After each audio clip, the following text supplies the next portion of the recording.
我的雙胞胎妹妹從小患有抑鬱症，好吃的、好喝的、好玩的都要先給她，就連我千辛萬苦考上的省狀元也成了她的。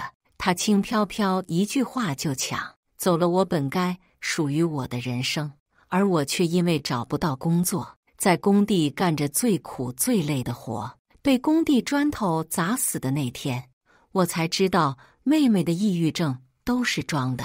再睜眼，我回到了妹妹頂着我的省狀元名頭辦升學宴的當天。這一次，我要奪回本該屬於我的人生。大家好，開始今天的分享之前，希望你能給人間煙火點個訂閱，我將會分享更多優質的內容。姜文月那死出給誰看呢？不知道的還以為他今天是來奔喪的。就是啊，今天可是我們文雪的升學宴，他至於哭喪着臉嗎？聽着耳邊熟悉的嘲諷聲，我意識到我重生了，重生在妹妹頂着我的高考成績舉辦升學宴的當天。妹妹看着她的幾個好姐妹對我冷嘲熱諷，以貶低我為樂趣，嘴角微微上揚。前世面對他們的冷言冷語，我一言不發。為了不影響她的心情，我忍着滿肚子的委屈，當眾跑出了家門，躲到無人的地方偷偷哭。可重活一世，我已經看清他裝病的真面目，我的人生不會再讓給他。我冷笑一聲：“姜文雪，這個分數是你自己考出來的嗎？”面對我的質問，姜文雪的臉上沒有一絲慌張的神色，她滿臉心疼地拉着我的手。姐姐，你在說什麼胡話？我知道你沒考上大學，心裡很難過，但我考上大學和你考上大學是一樣的。等以後我有出息了，我也會照顧姐姐的，畢竟我們可是親姐妹呀。我甩開她的手，我可沒有你這種滿口謊言的妹妹。此言一出，她那群好姐妹可不依不饒了。姜文月真是不知好歹，我要有這麼好的妹妹，我肯定樂死。更有過分的，一口唾沫吐在了我的臉上，勸你這個高考零蛋的人離我們的省狀元遠一點，別傳染了晦氣。他們大笑着從我面前走過，坐在了最前方的主桌上。姜文月這輩子的高光時刻，恐怕就是和我們文雪一同出生的時候了。誰叫他着急1分鐘，沒有站上好時辰，差1分鐘就是狀元命。哈哈哈！我攥緊了拳頭，向前怒走幾步，一把掀翻了那張桌子。就憑你們這幾個嘴賤的人，也配坐在主桌上？睜大你們的狗眼看清楚，你們的好姐妹才是零蛋，而我才是省狀元。他們幾個人瞬間鴉雀無聲。姜文雪一臉驚恐，快走幾步來到我面前，緊緊地攥住我的雙手。姐姐，錄取通知書上就是我的名字，你怎麼能胡說八道呢？你是不是身體不舒服啊？別鬧了，這邊結束了，我帶你出去玩好不好？我冷笑一聲，用盡全身力氣甩開了他的禁錮。我10多年寒窗苦讀換來的成果，你說拿走就拿走，把錄取通知書還給我。看到我發飆，剛才嘰嘰喳喳羞辱我的幾個人也大氣不敢喘一下。姜文雪立刻紅了眼眶，不可置信地看着我。姐姐，我知道你是因為沒有考上大學，想破壞我的升學宴，可現在不是小時候，說謊也沒有用了。這錄取通知書就是發給我姜文雪的，如果能讓給你，我肯定不會有怨言。可是他話還沒說完，周圍的人紛紛出言附和。這雙胞胎的差別怎麼能這麼大？一個媽生的，一個這麼優秀，一個令人討厭。要我看，就應該馬上把他趕出去。自己腦子不靈光，淨想好事呢。聽着周圍人對我的指指點點，姜文雪得意極了。我冷冷開口：這麼多年，你一天學沒上過，恐怕你連2元一次方程都不會解吧？姜文雪瞬間有些慌亂，但仍舊強裝鎮定。他露出一副委屈至極的表情。姐姐，我知道你從小就嫉妒我學習好，但你也不能當着這麼多人的面空口污衊我吧，太過分了。文學，你別怕，今天這是姐妹替你管定了。那幾個被我掀翻了桌子的小太妹一擁而上，趕緊滾出去，今天這裡不歡迎你。幾個人拉的拉，拽的拽，扯着我的頭髮就往外走。前世為了顧及他的病情，我從來不敢違背他的任何意願。如果有一點沒有照顧到他的個人情緒，他就會立刻發瘋。而他每次發瘋後還不用承擔後果，因為每次都是我被打得皮開肉綻。你為什麼照顧不好妹妹？妹妹出事了，看我不打死你！這句話整整貫穿了我18年的人生。但是這一次，我也要平等的發瘋，拿回屬於我的人生。我一腳將那個拉我頭髮的女生踹翻在地，又在每個拉扯我的女生臉上都平等地打上一巴掌。你們算什麼東西？我們家的事也輪得到你們在這裡指手畫腳，比姜文學養的狗都忠心啊！以後周一到周五輪流去我家門前站崗算了。姜文雪看到他的人都挨了打，瞬間氣血上頭。姜文月，你什麼意思？你怎麼能在我的升學宴上打我的朋友？誰給你的膽子，還在這裡胡說八道詆毀我？小心一會兒爸爸來了，打死你！看着他這一副賤人模樣，我冷笑一聲，打死我？你們敢鬧出人命嗎？那你的學可是真的上不成了。從小到大都是我頂着你的名字上學，而你跟着媽媽在家裡逛街美容，你的學歷不經查吧？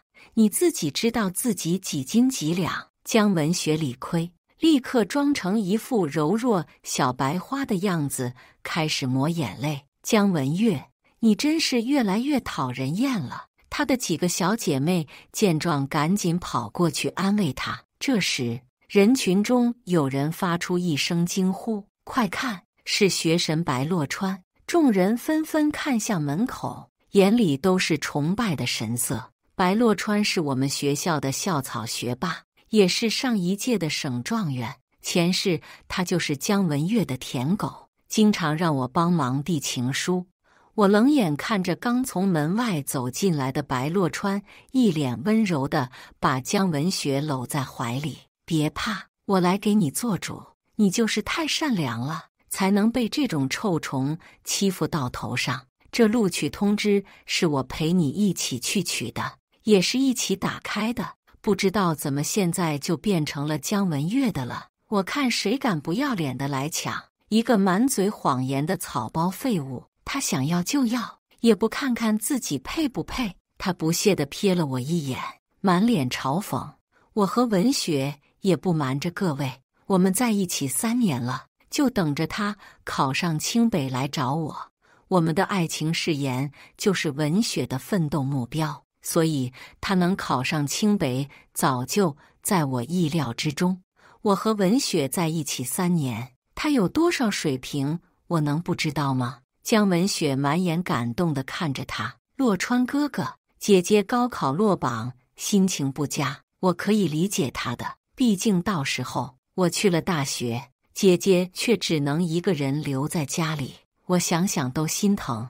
姐姐一定不是故意要搶我錄取通知書的，我們這次就別和她計較了。姐姐，你今天丟了這麼大的臉面，還是先讓她一個人冷靜一下吧。他不由我分說，一把將我扯過去就往門外拖。我用盡了力氣，掙脫開他的拖拽。偷走別人的人生，還這麼理直氣壯的，你才是一個草包，靠謊言偷來的人生，你不會良心不安嗎？你就不害怕嗎？到時候事情露餡，他們還會這麼舔你嗎？白洛川一巴掌打在我的臉上，臉色陰沉。本來我不想跟你計較，可是你瘋的也太過分了。我這輩子沒打過女人，你是第一個。姜文雪紅着眼睛哭哭啼啼，仿佛受了天大的委屈。姐姐，親姐姐，算我求你了，我給你跪下了，別逼我了好不好？你再這樣鬧下去，我的人生就要被你毀了。你羨慕我一帆風順的人生，你羨慕我有父母愛人的疼愛，你現在腦子不清楚，已經被妒忌控制了雙眼。你先冷靜一下好不好？他說完，還一臉心疼地上前抱抱我，輕聲附在我的耳邊說道：我勸你就此罷手，要不然你被揭穿替考，到時候你會面臨牢獄之災。你現在給我道個歉，我們倆就此接過這件事。江文雪的那群好姐妹眼看着我敗下陣來，更是狗仗人勢，一臉嗤笑地看着我。我要是你，我現在就一頭撞死在這兒，省得聽我們說出更難聽的話來。草包的腦子就是不好使哈，居然敢冒充省狀元，他怕不是得了癔症，幻想自己是江文雪吧？看江文雪不出聲阻攔，他們更是膽大。其中一個滿頭黃毛的小丫頭直接拎起旁邊的泔水桶，把我從頭淋到腳。這個小丫頭我印象最深刻，在過往的18年裡，她總是替江文雪衝鋒陷陣，把她奉若神明。只要江文雪輕輕紅了眼眶，她就立刻像個上蹿下跳的猴子。看什麼看？能喝到狀元席上的泔水，都算你走了狗屎運。文雪心軟，任由你這種惡毒的人污衊她，我可看不下去。這時，我的同班同學站了出來，他推了推鼻梁上平底子厚的近視鏡，嗫嚅着說道：江文月，你別想美事了。高中3年我一天都沒見過你，反倒是文雪，她每科作業都是優。你也不能這麼惡毒吧？自己吊車尾就想害得別人沒有大學上。她是我們班裡最不起眼的小透明，一直把我當成女神，在學校裡給我寫了不下100封的情書。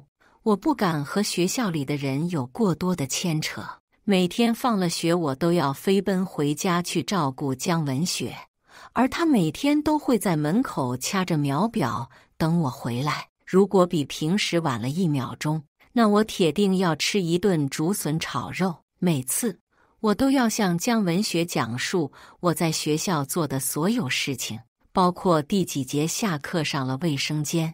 我剛開始還以為她是因為生病不能去上學，才想聽我講學校的事，沒想到她正是利用了這些點點滴滴，一點一點地成為了我。我冷笑一聲，看着她那着急為女神出頭的樣子。怎麼了？江文雪一哭你就心疼了？知道為什麼你寫了100封情書，江文雪都沒有回應嗎？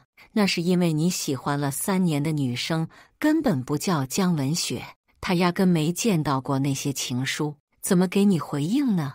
我拿出一張白紙，刷刷刷在上面寫了幾個字，拿上這張紙，回去翻翻我給你寫的同學錄，看看是不是都是我的字跡。江文月頓時急了，緊緊扯住白洛川的袖子。洛川哥哥，你別相信他。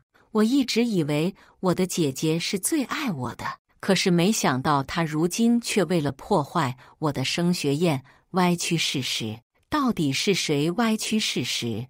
你看看不就知道了。我直接將紙扔到地上。白洛川看清紙上的字跡後，不可置信地撿起我給他隨手給他寫下的那張紙，飛快地走了。江文雪搖了搖頭，悲憤地看着我：姐姐，你太過分了！高中3年，你還監視我的生活。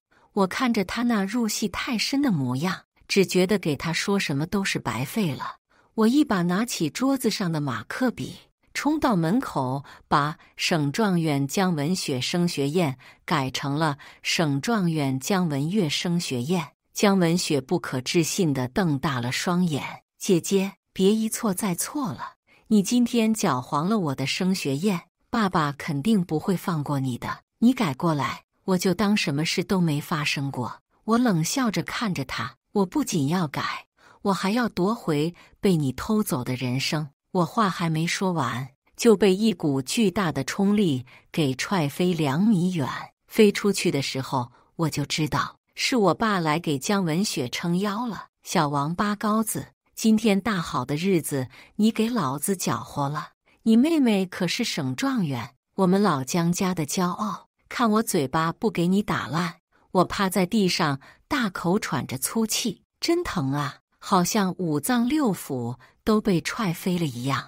我慢慢地從地上爬起來，抑制不住的手抖。爸，我難道就不是您親生嗎？這件事誰是受害者，你還不清楚嗎？爸爸臉色一白，口不對心地說道：文雪一直以來都比你會照顧人，比你懂事。我看你就是存心找茬。今天這麼重要的日子，你卻大鬧升學宴，丟我們家的臉。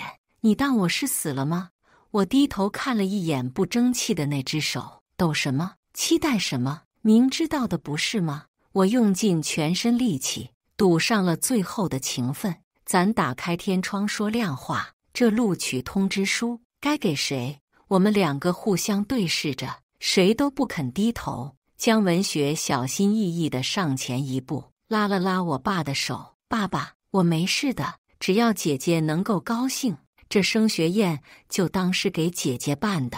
他又隱忍着滿腹委屈看着我。現在你滿意了嗎？說完就趴在爸爸的肩膀上，低聲抽泣着。剛進來沒多久的親戚看着這種場面，紛紛指責我：姜文月，你18歲了，鬧得大家都對你有意見，你圖什麼？幸虧我女兒不這樣，她雖然學習不好，但是她與人為善，可不是這種爭強好勝的。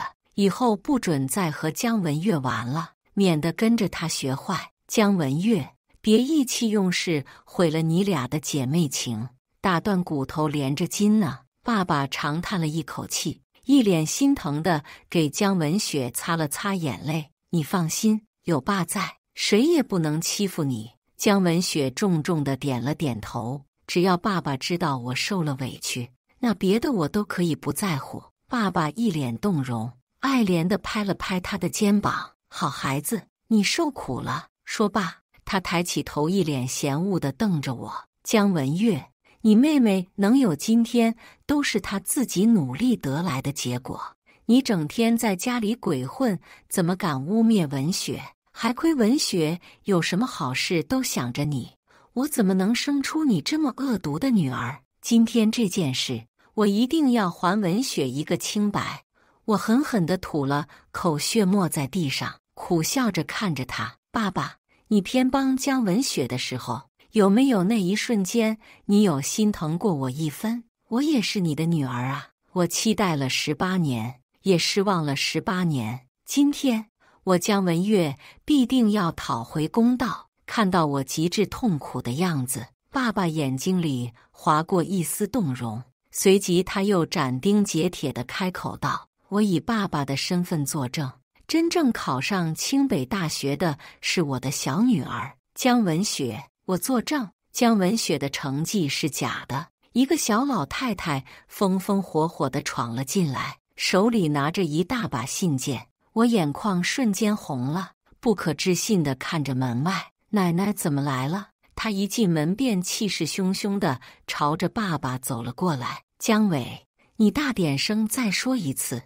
到底是誰考上了大學？我老太太耳朵有點不太好使，看着她怒目圓瞪的樣子，爸爸瑟縮着脖子不敢說話。奶奶，我再也忍不住心中的委屈，撲到奶奶懷裡放聲大哭。我剛出生1個月，就被爸媽送回老家給奶奶撫養。奶奶千叮萬囑，孩子和父母分開時間太長了，對孩子不好。爸媽承諾等我該上幼兒園了，就一定會來接我。沒想到這一等就是等了7年。在我和姜文雪之間，我一直都是被拋棄的那個。如果不是奶奶給我一個家，我根本享受不到家人的關愛。後來爸媽為了讓我專心照顧姜文雪，根本不允許我和奶奶見面。這一分別竟是10多年。奶奶，我終於見到你了。奶奶心疼地把我摟在懷裡，眼角泛起淚花。要是我老太婆不來，你們這對親父女是不是準備聯起手來逼死月兒？無法無天，沒有王法了，讓我的好孫女有怨無處伸，張口便挨打。你們準備生吞活剝了他嗎？爸爸不敢抬頭，嗫嚅着說道：“我是他老子，我還打不得他了。”奶奶冷笑一聲，揪着爸爸的耳朵，讓他抬起頭來，仔細看看。為了這麼一個攪家精，卻讓我這麼優秀的月兒寒了心，江家遲早敗壞在你倆手裡。眾人互相對視一眼，紛紛不耐煩地說道：“真是不到黃河不死心。文雪，你別怕，他們今天不驗出來，我們還要報警呢。”江文雪嚇得臉色一白，爸爸臉色也不算太好看，但是還是堅定地拍了拍江文雪：“別怕，一切都有爸爸在。”奶奶狠狠地瞪了爸爸一眼：“我孫女的人生大事，不勞煩你一個新添到天邊上的人來斷定。我已經請了能斷官司的人來。”我的班主任推門而進，看了看我後，又看了一眼站在爸爸身後的江文雪。3年了，我終於又見到我另外一個學生了。奶奶看向眾人介紹道：“這是我孫女的班主任老師。他和我孫女朝夕相處3年，總能辨真假吧？”班主任無奈地嘆了口氣：“江文雪，你平時基本都不来上學，是如何考出這麼好的成績的？你拙劣的謊言仰仗的，無非就是家人肆無忌憚的偏愛。我今天把高考的原試卷帶過來了，現在只需要你和江文月在一起做一遍就行了。以前的你可以作威作福，胡攪蠻纏，但是我不允許你欺負我培養了3年的學生。”江文雪嚇得又哭了起來，她哪裡會做題呀？只能一個勁地搖頭說：“你們都欺負我，我不寫，我不寫。”所有人見到這一幕，哪還有什麼不明白的？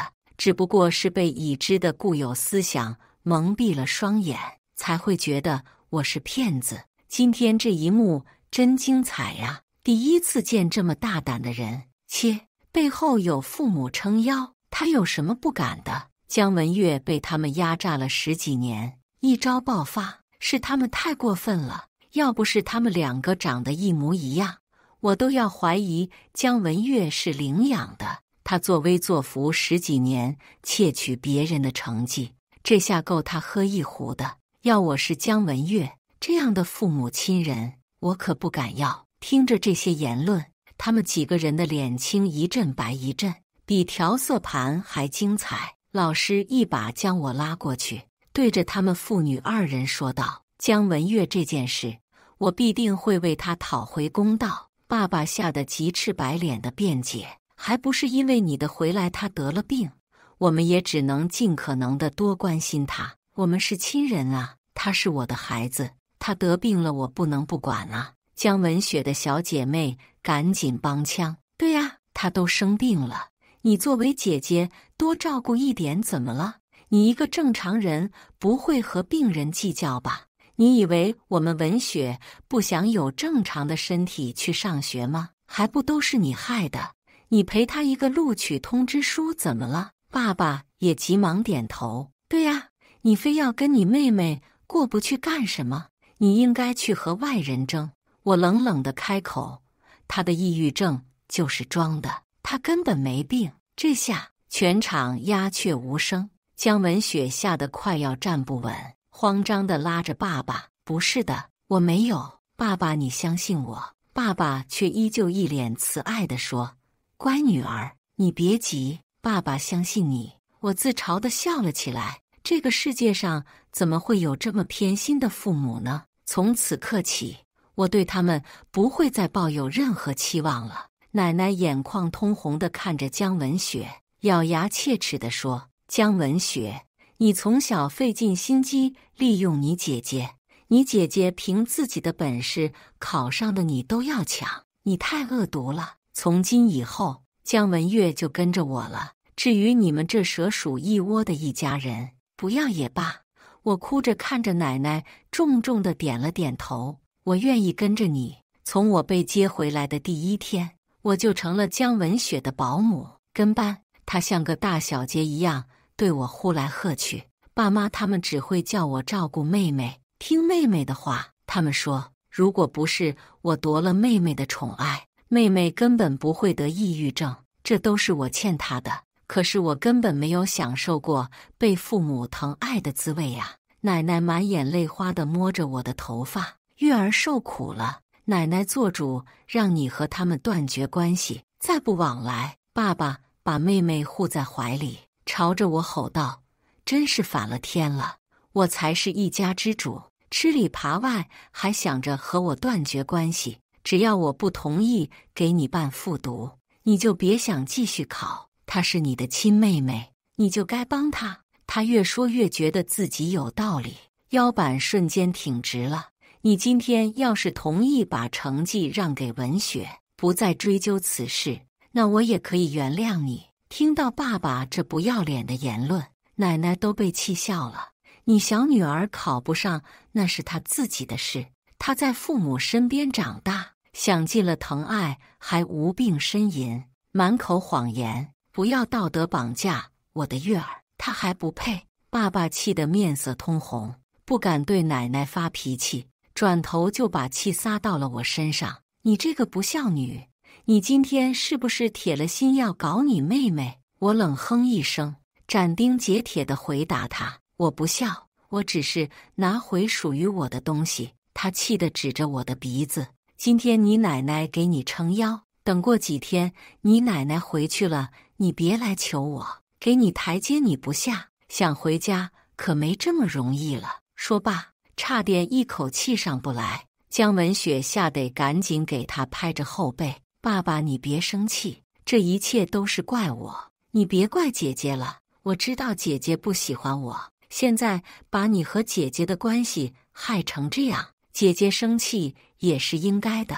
可恨我沒有一個好的身體，不能上大學為你爭光，不能有好工作讓你享福，以後一輩子都要拖累爸爸了。姐姐不願意幫忙也是應該的，她沒體會過我的痛苦，當然無法對我感同身受。我一臉冷笑地看着她綠茶式講話，前世的我就是被她這副單純的外表騙了，絲毫沒有懷疑她抑鬱症的真實性。她話音剛落，爸爸立刻老淚縱橫，可惜了，天妒英才，讓我這麼懂事的女兒受苦了。說罷，他又一臉怒氣地看着我，讓那個畜生得了好造化，他的好身體怎麼就不能給你呢？我強忍住心痛，最後深深地看了爸爸一眼。班主任站到我的面前，認真地看着我，江文月同學，如果徹查此事，你很有可能也上不了大學了，你確定了嗎？我長嘆了一口氣，眼淚從眼角滑落。我給了爸爸無數次的機會，他卻一次又一次地用拋棄向我證明有多不愛我。我輕輕地點了點頭，徹查到底。奶奶和老師扶着一瘸一拐的我離開，背後只剩下了江文雪手足無措的哭聲，以及爸爸暴跳如雷的謾罵。奶奶一臉慈愛地看着我，我的月兒沒了這一家子的拖累，只會越來越好。班主任也微微點了點頭，文月，老師也會盡可能的讓你繼續上學的。可是當我們第二天再見到爸爸的時候，卻沒想到他膽子那麼大，他居然把替學替考的事全都推到了我的頭上，就是江文月自己願意替他妹妹上學的。可以問問校長，當年我求他的時候，就是說的給我小女兒一個休學的學籍。可是後來入學考試的時候，江文月自己把名字寫成了江文雪，這才導致他用了妹妹的名字被錄取。他只能一錯再錯，最後用了妹妹的名字考了大學。參與調查此事的人全都低聲探討，看來江文月也不是他自己說的那麼無辜。這種事要我看，兩個人都有問題，乾脆全部劃當。班主任不同意的反駁出聲：我教了3年的學生，我知道他是什麼品行，所以我有足夠的證據證明江文雪在裝病。他拿出一份報告，這是姜文雪的檢查報告，只有10年前的，也就是說，他自從10年前確診了抑鬱症以後，就沒有再去醫院複查過，每次都只拿點藥物。這是他的抑鬱症藥物，我們已經檢查過了，裡面全是維生素。為了驗證班主任的話，姜文雪被帶走做了最嚴格的測試。而他在做測試的同時，我也正在準備着第2次的高考測試。經過班主任的努力，學校也不願意放棄我，終於幫我求得了一次機會。我深知這次機會來之不易，所以做題時更加小心。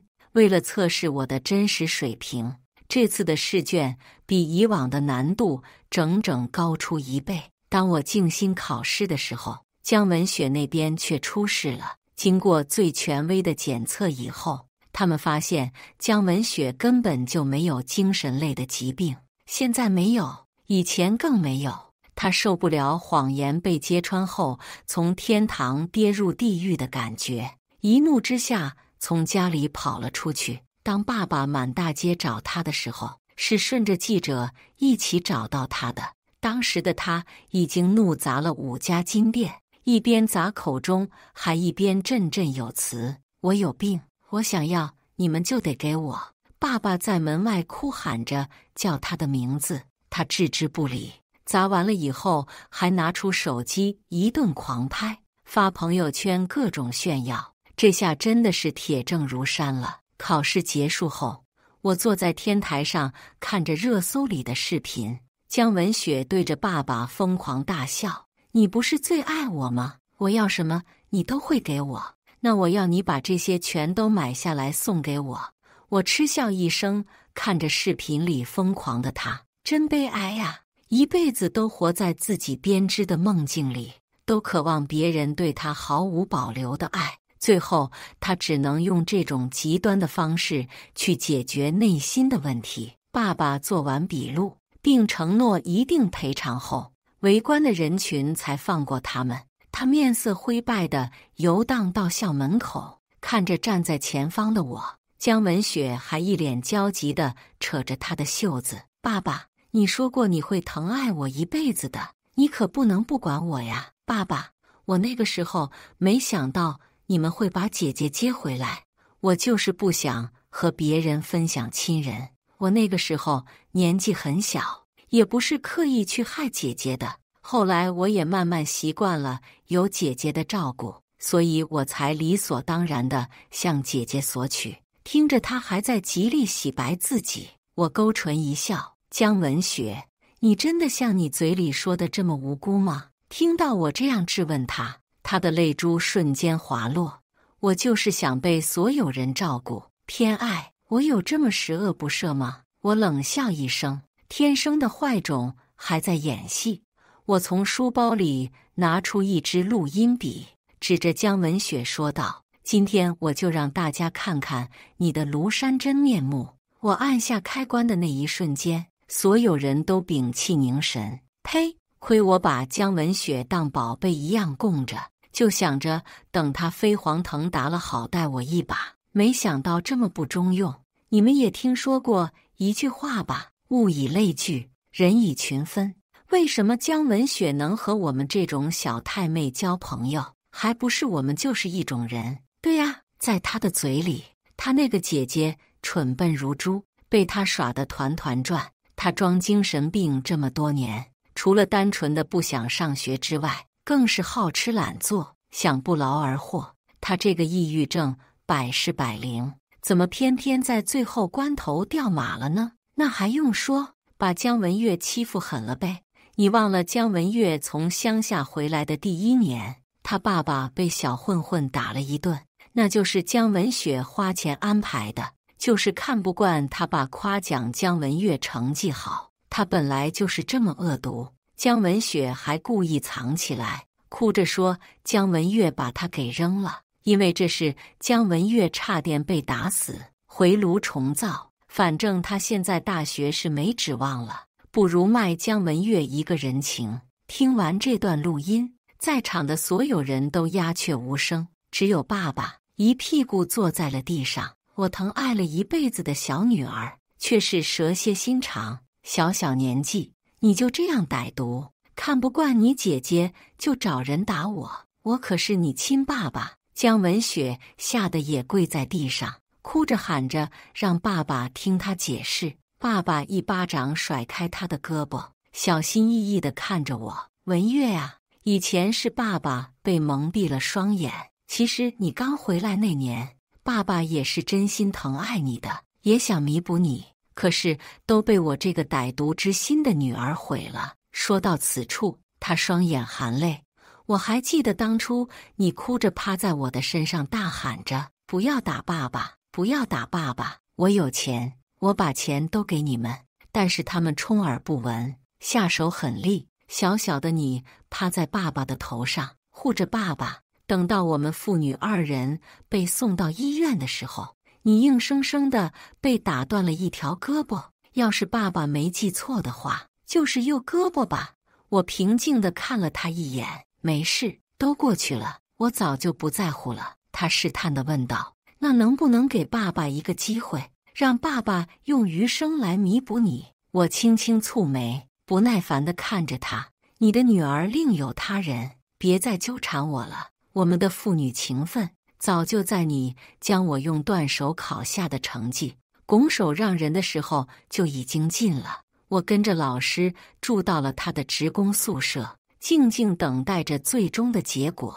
功夫不負有心人，我第二次的成績更加優秀，不是作假，所以我第一次的高考成績依然有效。錄取通知書7個工作日內就郵到了我的手裡，奶奶開心極了，當即拉着我就回了農村老家，用她出嫁時候的嫁妝給我辦了最風光的升學宴。就在我安心的在老家準備開學的時候，遠在城裡的江文雪突然傳來了噩耗，文月啊，你帶着你奶呀，趕緊回趟城裡吧，你妹因為和別人打架鬥毆，把你爸氣進醫院了。我和奶奶急匆匆地趕到城裡的時候，爸爸已經轉到了普通病房。他呆呆地看着我，月兒，沒想到你還願意來看看我。他伸出手想拉我坐在他的床邊，我後退一步，把空間讓給了他和奶奶。他勉強笑了一下，坐遠點也行，也能和我說說話。我禮貌地應了一聲，輕聲說道，是奶奶放心不下你，而我放心不下奶奶，陪她過來的。如果不是有奶奶在，我早都已經發誓，絕不會再回來看你一眼，也不會再踏足這個家一步。我們父女緣淺，你有你真正在意的女兒，不是你輕飄飄的一句道歉能接過的。希望我們永生永世都沒有再做父女的緣分。您這樣的爸爸，我消受不起。爸爸聽到我如此絕情的話，瞬間面如菜色，喃喃了半天，終究還是不知道從何說起。可能在他的美夢裡，終究是割捨不斷的血濃於水。他幻想着等我消氣了，還是會回去。後來，直到他抱憾而終，我都沒再去看他一眼。而我最後一次見到江文雪，是逛商場時，他正在為了5毛錢的折扣和售貨員大吵大鬧，一氣之下拿起剪刀劃破了布料。而這次再也沒有了偏愛他、為他兜底的爸爸，取而代之的另一個中年男人，一巴掌扇在了他的臉上。媽的，真是給臉不要臉！好好的帶你出來買個衣服也要發瘋，真給老子丟人現眼！回家看我不打死你！他雙眼含淚，大氣也不敢喘，怔怔地看着站在對面的我。在他向我求救的那一瞬間，我直接別開了雙眼。售貨員微笑着問我：“你認識他嗎？”我怎麼會認識一個瘋子？售貨員對我報以歉意的微笑，走出商場。溫暖的陽光打在我的身上，往後我的人生將不再有陰霾。以上就是今天分享的故事，大家有什麼想說的、想吐槽的，歡迎在下方評論交流，也更希望能給人間煙火點個訂閱。我將會分享更多優質的故事內容。